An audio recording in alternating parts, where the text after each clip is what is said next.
Protest against militias. Thousands of people marched in the streets of Benghazi, Libya today, voicing their anger at the armed factions operating so freely and violently in the city. One militia is linked to the attack on the United States consulate that killed the U.S. ambassador, Chris Stevens, last week, and 3 other Americans. Let's dig a little bit deeper right now with our senior international correspondent, Arwa Damon. She's in Benghazi. Also joining us, David Ignatius, the columnist for the Washington Post. And David, let me start with you. You have some information, fascinating, intriguing information, that the attack on the consulate may have been linked to al-Qaeda operatives in Libya as a revenge plot. What exactly are you hearing? Well, if I heard from a source who has good sources on the ground in the Libyan underground, that the talk there was that the attack on the U.S. consulate that killed our ambassador Stevens on September 11 last week was conceived as, by the people who did it, an act of revenge to retaliate for the drone attack that killed Abu Yahya al-Libi, who was a key al-Qaeda operative and planner who was killed in a drone attack last June 4. I ran that yesterday by a U.S. intelligence official who said that although some of the elements that I'd heard did not check out, that they had heard the same thing. They'd heard this talk of revenge for the al-Libi killing as a motive for the attack on the consulate in Benghazi. So the U.S. government has been hearing the same thing that I picked up from my source. Well, that would seem to suggest, David, and I'm going to bring Arwa into this conversation in a second, that it was all pre-planned, a pretty carefully orchestrated hit on the ambassador and the 3 others. Let me just caution on that, Wolf. I asked specifically because the information I'd been given was that a brother of al-Libi, who is now in Libya, who's been associated with the same Islamic fighting group, which is an al-Qaeda affiliate, had been responsible for planning it. And the U.S. intelligence official said, no, we don't have information that confirms that.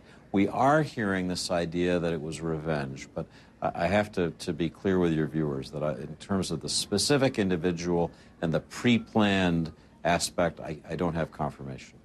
Arwa, you've been digging. You've spoken to a lot of people on the scene in Benghazi. You were in Tripoli, met with the prime minister of Libya. Is that consistent, David's information, with what you're hearing? Well, Libyan officials are not going so far as to say that this wasn't a revenge attack. In fact, the prime minister was saying that the individuals who they do believe carried out this assault were not, in fact, linked to al-Qaeda. They were, however, extremist Islamist militants, more of a loose coalition, individuals with different affiliations with the various and many extremist groups that do operate here, but not necessarily that it was an attack carried out by one entity in and of itself. That being said, the prime minister does believe that this was a pre-planned attack. If you look at the coordination that went into the initial assault on the consulate from eyewitnesses on the ground, we're hearing that the attack initially came from 3 different directions. And then, of course, a few hours later, when those consulate staffers had been evacuated to what was supposed to be a safe location, there was then, according to Libyan military officials, an even more sophisticated, shorter attack, but one that was using even heavier artillery than was used the first time around. All of these Libyan government is saying are indications that this was, in fact, a pre-planned attack. Whether or not it was specifically timed to be carried out on September 11th, that at this point is unclear. This very much could have been a plan that was put together and then put on the shelf, and then the target of opportunity, of course, presenting itself as those demonstrations broke out in Egypt initially, providing potentially cover for those who then carried out the attack against the American consulate in Benghazi, Wolf. David, what does it say to you that apparently no organization has put out a statement claiming credit or responsibility for killing the American ambassador and the 3 other Americans? Under normal circumstances, if al-Qaeda did it, wouldn't we be seeing a videotape? Wouldn't we be hearing someone boast about this? That would have been the MO of the al-Qaeda of Osama bin Laden. Another important thing that my source told me, and again, there was some confirmation of this from a U.S. intelligence official I checked it with, is that the new leader of al-Qaeda, Ayman Zawahiri, has called since 2007 for what he speaks of as a global intifada with which al-Qaeda would interact. In other words, al-Qaeda would try to use the rage that's on the streets in the Muslim world, which we see so visibly, as a way to assist its attacks. The terrorist spectaculars, carefully planned, devastating effect, public claim of credit afterwards that were bin Laden's specialty.